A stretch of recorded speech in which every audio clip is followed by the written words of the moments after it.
Okay, we're trying this one again.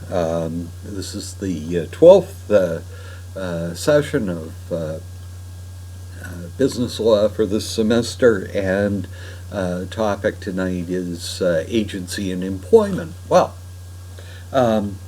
basically, as an entrepreneur, you have a choice of basically three types of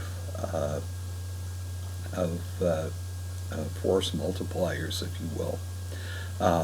Independent contractors, agents, and employees.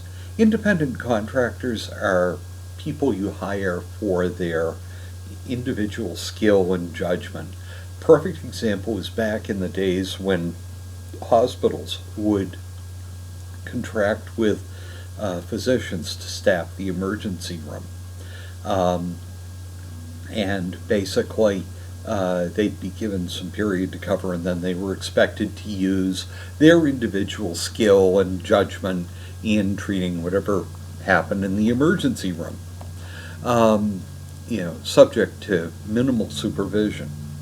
The next step down, agent, somebody acting under a power of attorney. They're allowed some level of discretion in how they deal with different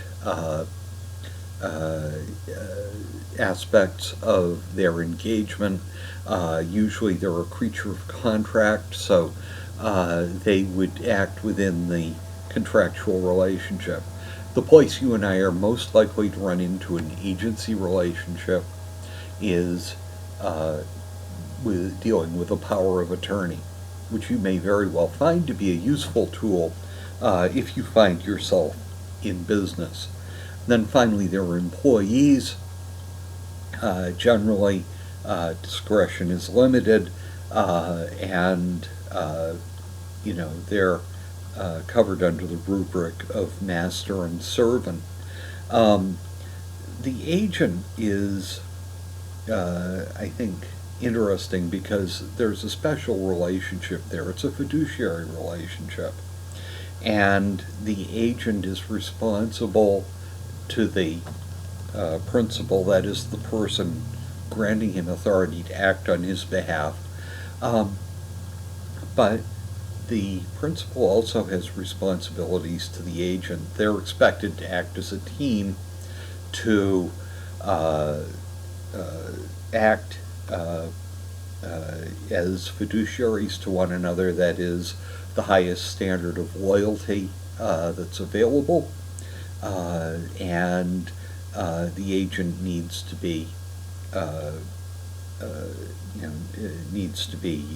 act within the scope of his authority. With agents, you should be, if you're dealing with somebody agent, you should be careful to note whether they're acting within the scope of their authority, and you certainly are within your rights, to demand proof that they're doing that. In fact, you have a duty to do that. Also, if you encounter an agent who appears to be acting on his own, in fact, run, do not walk to the nearest exit. You don't need to deal with it. One thing to watch is that people sending agents out have an obligation to third parties, that is, people who have relied on that agency. So if an agent is discharged, one of the things that the principal has an obligation to do is to put the parties that have been regularly involved in dealing with that agent are entitled to notice, or if they don't get notice, they're entitled to continue to rely on the agent's authority. The textbooks are rife with examples of agents, purchasing agents who have, you know, uh, been kicked out, and by way of revenge ordered like, 300 freight cars full of paper clips or something. Um, so keep that in mind, and I think that's one of the tricks. In terms of employees, be aware of respondeat superior.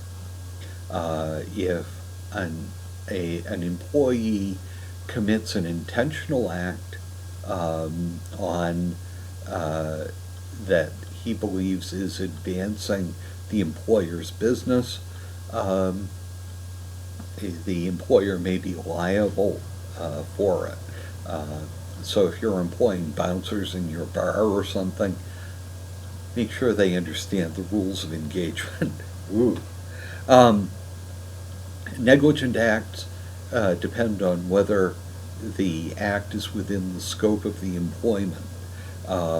And, you know, there is a certain amount of diversion allowed.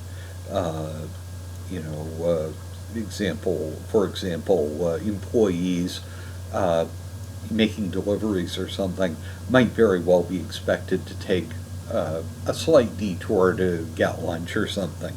That's still within the scope of the employment. So keep your eye on that stuff, and we will look for you on the discussion board. It just occurred to me I've got a very funny example I may put on the discussion board. I don't know if I want to put it in writing. I don't know. I may wait and see what kind of sense of humor this group has. Anyway, stay tuned, and we'll look for you next week for business organizations.